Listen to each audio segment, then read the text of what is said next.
À l'époque, l'unique souci de Grégor avait été de tout mettre en œuvre pour que sa famille oublie le plus rapidement possible la catastrophe commerciale qui les avait tous plongés dans un complet désespoir. Il s'était alors mis à travailler avec une ardeur toute particulière et, de petit commis qu'il était, presque du jour au lendemain, il était devenu représentant, ce qui offrait naturellement de toute autre possibilité de gain, les succès remportés se traduisant aussitôt sous forme de provisions en argent liquide qu'on pouvait rapporter à la maison et poser sur la table sous les yeux de la famille étonnée et ravie. Mais en outre, l'argent que Grégor rapportait tous les mois à la maison, lui-même ne gardant à son usage que quelques écus, n'avait pas été entièrement dépensé et il avait constitué un petit capital. Grégor, derrière sa porte, hochait la tête avec enthousiasme, ravi de cette manifestation inattendue de prudence et d'économie.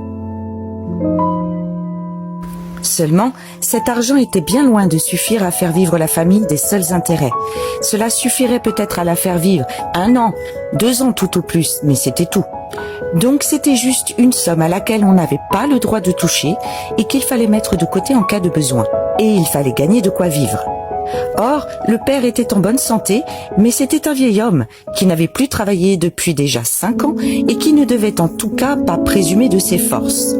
Pendant ces 5 années, qui étaient les premières vacances de sa vie pénible et pourtant infructueuse, il avait beaucoup engraissé et était du coup devenu passablement lent.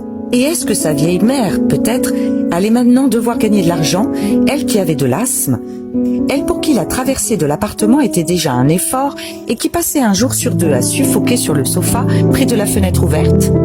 Et est-ce que sa sœur allait devoir gagner de l'argent, elle qui était encore une enfant, avec ses 17 ans, elle qu'on n'avait pas la moindre envie d'arracher à la vie qu'elle avait menée jusque-là, consistant à s'habiller joliment, à dormir longtemps, à aider aux travaux du ménage, à participer à quelques modestes distractions et surtout à jouer du violon?